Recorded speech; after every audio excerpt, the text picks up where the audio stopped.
Well, we continue your winter storm coverage. You are taking a look outside from our CSU camera of downtown Cleveland. It doesn't look like the downtown Cleveland you are probably used to. Snow is still coming down, visibility is reduced, and winds are howling. Something brand new to you today is now a blizzard warning. That's been posted over just the past hour or so from the National Weather Service. This includes Cuyahoga County, Lake Ashtabula, and Geauga County until 4 a.m. tomorrow. This is Cleveland's first blizzard warning since 2012. That's over 3,000 days ago. In fact, almost 10 years to the date. And now a blizzard, by definition, you don't actively have to have a set number of inches of snow on the ground. You actually have to just have snow in general around, whether that is actively falling or on the ground, blowing and drifting all around. And so that's key and part number one to this whole definition. You can also reference it at the bottom right-hand corner of your screen.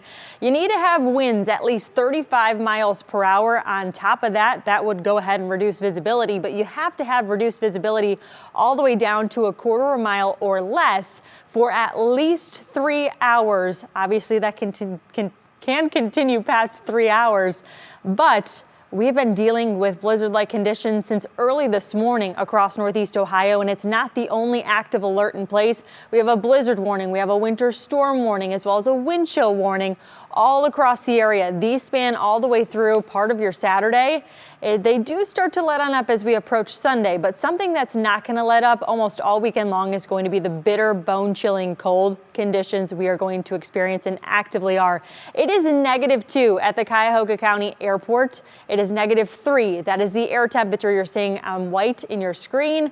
In Elyria, -7 in Mansfield, and it feels like -33 degrees. Same thing in Worcester, -30 almost, it feels like in Akron, Canton.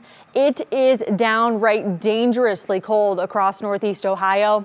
The Midwest altogether, this is continuing to wreak havoc across most of the nation, and reason being that we are going to continue to see the issue with wind chills dropping so far down is because of our winds gusting anywhere between 40 to 60 miles per hour. Right now in Elyria, they have a wind gust reporting wind gusts over 50 miles per hour, close to that downtown, around 40 from Mansfield to Worcester to the Akron Canton area, all the way down to Dover.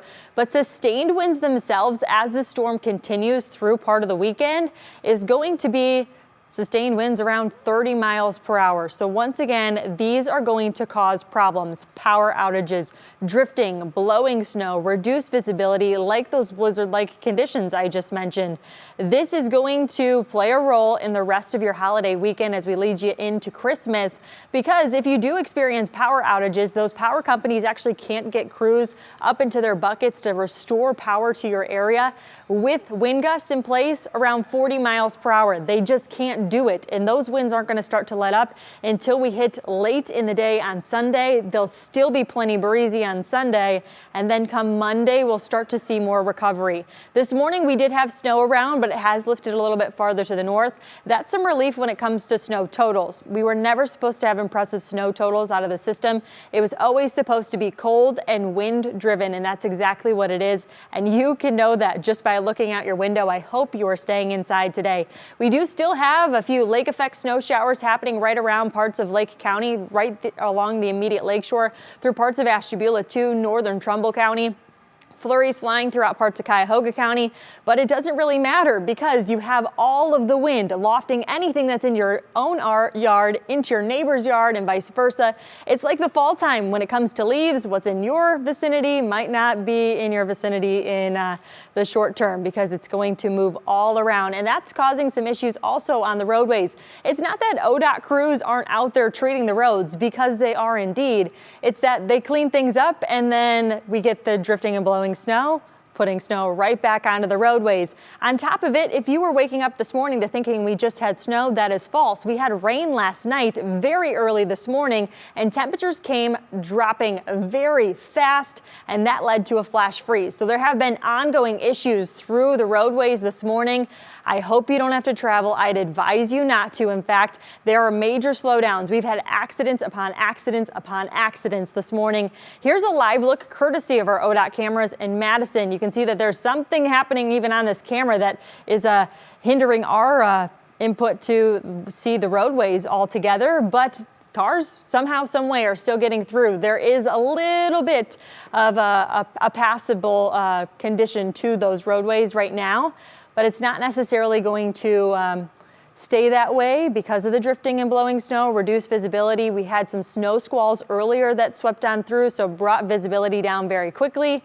Here's a look also in Ashtabula. Roads are passable. That's one thing ODOT was really trying to do, was just make conditions that way for you on the roadways. Even if we are treating the roadways and salt is placed on them, it starts to not do its full job as we reach 20 degrees or colder. That is one thing I learned this morning from our ODOT crews and all the work that they've been doing. The front has already swept on through. It was Arctic in nature, actually ushering in Siberian air. At about midnight, we were still at 42 degrees. By 4 a.m., 22. And now look where we are at Cleveland Hopkins Airport. We are at -3 degrees when it comes to our actual air temperature.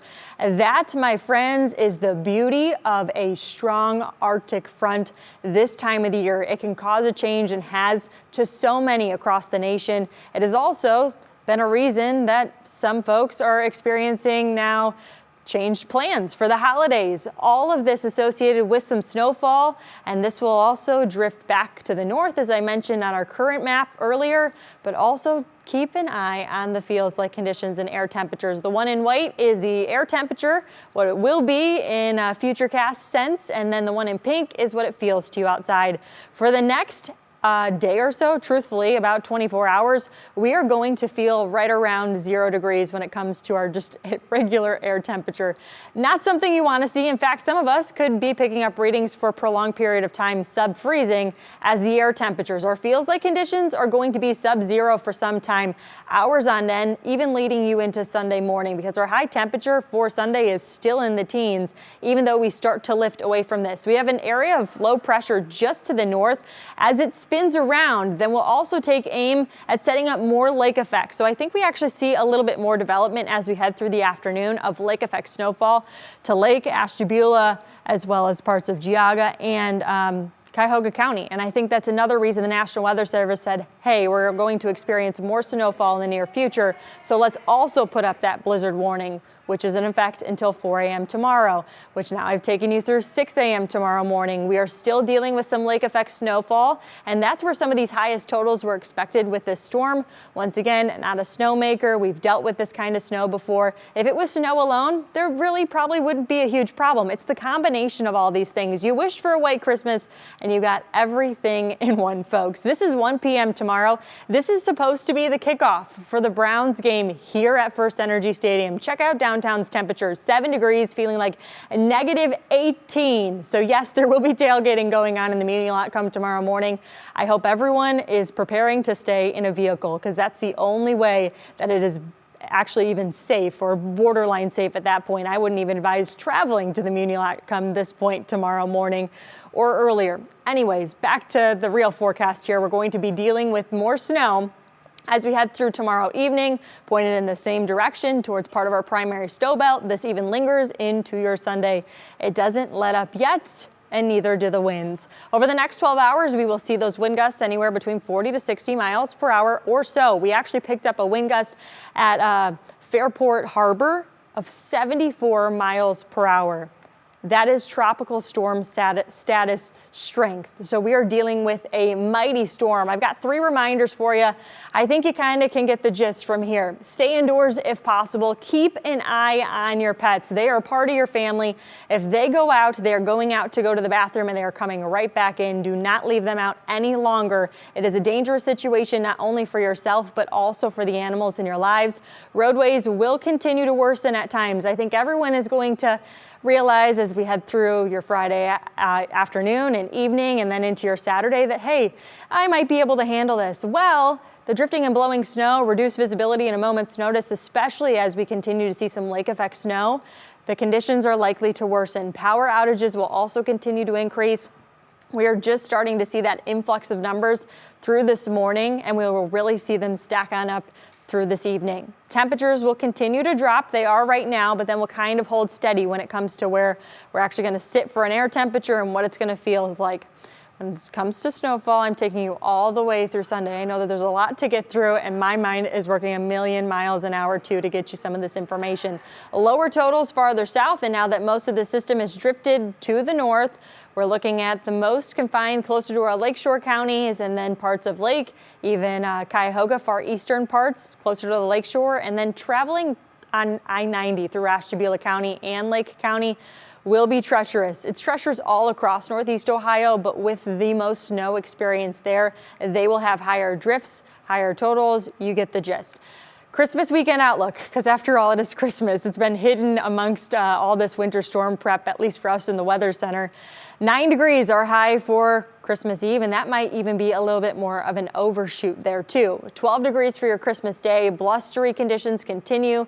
Lake snows continue. That spills over into your Sunday. Wind and cold as Santa arrives to drop off your gifts for Christmas Day. There's something else to point out of all of this. We are going to potentially experience the coldest Christmas weekend since 1983. That Christmas Eve, our high temperature was 4 degrees, and the high temperature for Christmas Day was 1. And those are both record high temperatures in Cleveland for Christmas Eve and Christmas Day. We are going to come awfully close to that tomorrow. I think we will be warmer than 1 degree on Sunday, but our average high this time of the year, for reference for you, is 38 degrees. And check out in your Union Home Mortgage extended forecast how close we get to 38 and how many times it happens in just the next 7 days. Well, it happens twice. We start to lift back a little bit more by Sunday. So if you're trying to travel home on Sunday from a destination, or you have folks in town and they're trying to depart, I think by the afternoon, evening, things will look a whole lot better. Now, ODOT will be treating those roads for hours on end for the days to come, but we'll really start to see a little bit more sunshine in here by Monday. And then Tuesday, we're closer to even the freezing mark. We're above freezing by Wednesday. And hey, we are in the 40s by Thursday. That seems balmy. Don't pull out your flip-flops just yet for Thursday, because after all, this is just our first winter storm of the season. We'll keep you posted on air, online with all the latest. We'll be back on WKYC at 4 for more streaming opportunities. You'll see Betsy Kling and Jason Michael breaking down the forecast and the rest of the Christmas outlook for you. It's looking oh so festive, isn't it?